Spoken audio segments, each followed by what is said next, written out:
I have, may it please the court, a few words to say. In the first place, I deny everything but what I have all along admitted, a design on my part to free the slaves. I intended certainly to make a clean thing of this matter, as I did last winter, when I went into Missouri and took slaves without the snapping of a gun on either side, moved them through the country, and finally left them in Canada. I designed to do the same thing again, but on a larger scale. That was all I intended. I never did intend murder or treason or the destruction of property, or to excite or incite slave rebellion, or to make insurrection. I have another objection, and that is, it is unjust that I should suffer such a penalty. Had I interfered in the manner which I admit, and the manner which I admit has been fairly proved, had I so interfered in behalf of the rich, the powerful, the intelligent, the so-called great, or any of their friends, be it father, mother, brother, sister, wife, or children, or any other of that class, and suffered and sacrificed what I have during this interference, it would have been all right.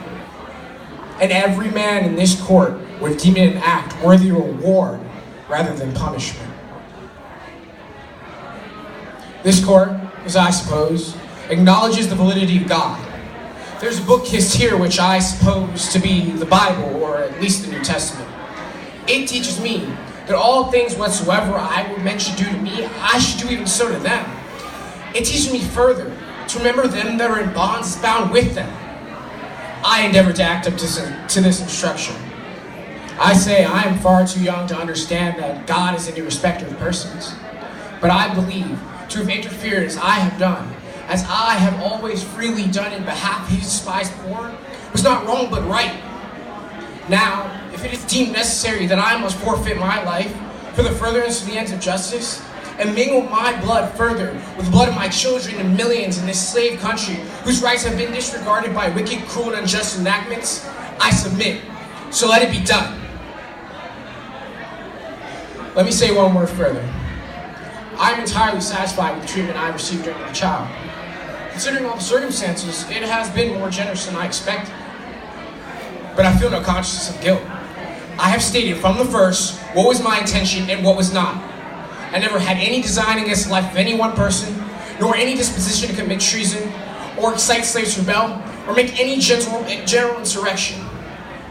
I never encouraged any man to do so, but strongly discouraged any idea of that kind.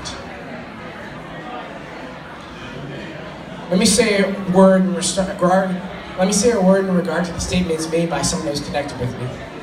I hear it has been stated by some of them that I induced them to join me, but the contrary is true. I do not say this to injure them, but as regretting their weakness. There's not one of them but joined me of his own accord, the greater part at their own expense. A number of them I never met till the day they came to me for the purpose I have stated. Now I have done. I, John Brown, am now quite certain that the crimes of this guilty man can never be purged away, but with blood.